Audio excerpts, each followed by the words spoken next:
এই সবজিটা ধুয়ে রাখলাম জল ঝরিয়ে। আলু আর লাউ শাক দিয়ে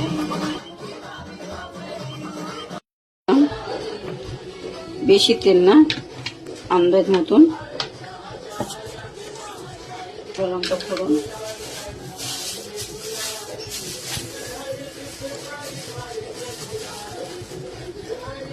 শুকনো লঙ্কা ফোড়ন দিলাম হালকা তেলে গরমে। তারপরে দেব 5 ফোড়ন,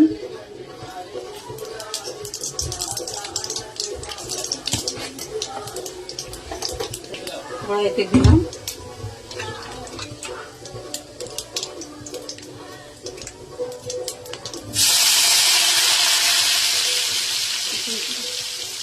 ঢেকে দিলাম। এটা বেশি মশলা দেওয়া যাবে না, হালকাই করতে হবে।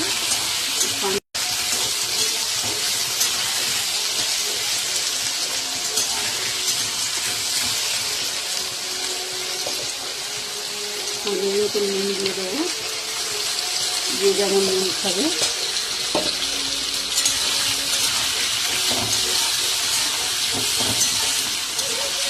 একটু হলুদ,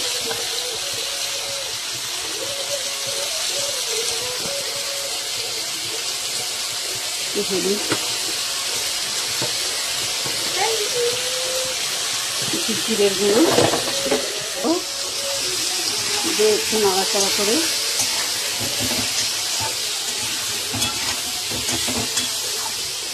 এই জাস্ট এটা প্লেন কাজের তরকারি, তারপরে এটা পেট ঠান্ডা করার জন্য জাস্ট শাকটা দিয়ে দিলাম।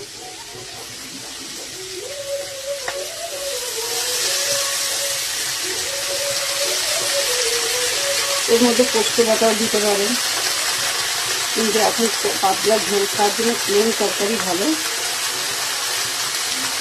ঠান্ডা হবে পেট।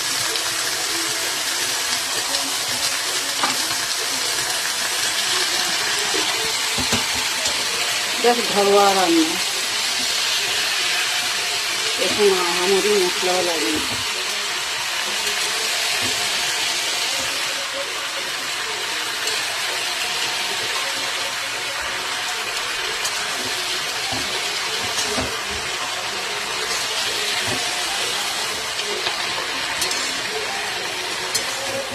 একটু চাপা দেব,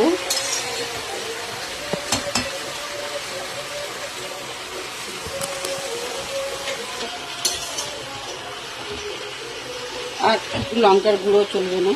এর মধ্যে জাস্ট 2টো শুকনো লঙ্কা ফোড়ন দিয়েছি, আর 2-4টা কাঁচা লঙ্কা দেবো।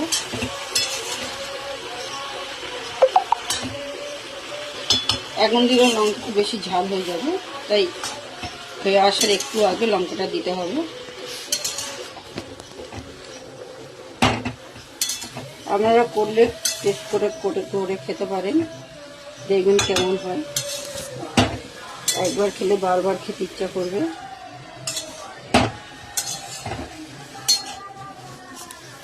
দিলাম নাড়াচাড়া করে, এটা ঢাকনাটা চাপা দিয়ে সিদ্ধ হয়ে যাবে আলু। জাস্ট এটা করে নেড়ে নিচ্ছি। আমি আমার মতন জলটা দিলাম। এই আলুর তরকারি হয়ে আসার একটু আগে মিষ্টি দিতে হবে, 2-4 চিনি, একটু 1/2 চামচের মতন। এখন একটু হোক, তারপরে নামাবার আগে একটু চিনি, ঘিও দিতে পারেন, নাও দিতে পারেন। চাপ দিলাম, আস্তে আস্তে হোক। এই 5 মিনিট পরে ঢাকাটা খুললাম। খুলে শাকে আগে নুন দেওয়া হয়নি, যেন শাকে নুন আগে দিলে শাকটা একদম নরম হয়ে যাবে আর জল উঠে যাবে অনেকটা, যার জন্য নুনটা আমি হওয়ার আগে দিয়ে দিলাম, যাতে না পারফেক্ট হয়, ডিস্টার্ব না হয় রান্না। বুঝতে পারছেন শাক রান্না খুব নিজস্ব ব্যাপার, যেমন শাকটা মনের মতন করে রান্না করবে ততটাই ভালো হবে। এবার দেখুন নুনটা এখন দিয়েছি, বেশি আর জল উঠবে না। এবার একটু চিনি দেবো, যদি চিনি দিতে হয় তাহলে তরকারির টেস্টটা ভালোই হয়। মাছ ফেলে শাক খেতে হবে, মাছ মাংস ফেলে একবার খেয়ে দেখবেন, বারবার খেতে হবে না, একবার টেস্ট করে দেখবেন এবং আপনার মনে হলে আপনি রান্না করে দেখতে কেমন হয়। আর 2 মিনিট পরে আমি গ্যাসটা অফ করে দেব। এই গরম গরম তরকারি গরম গরম ভাতের সাথে পরিবেশন করবেন। মাছ মাংস ছেড়ে এই দিয়ে ভাত খাওয়া হয়ে যাবে। দেখছেন হয়ে গেছে, বুঝতে পারছেন কালারটা চেঞ্জ হয়েছে, দেখুন আপনার সঙ্গে মিশে গেছে। 2-4টা আলু ভেঙে দেবে, তাহলে মাখা মাখা হয়ে যাবে।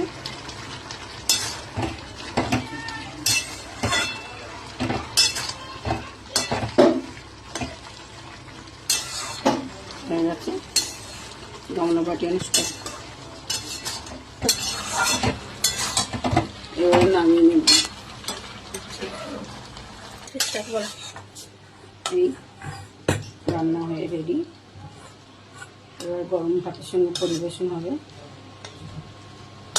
দেখুন কেমন লাগছে আমার শাকের তরকারি, যা ঝোল না, যা শুকনো না।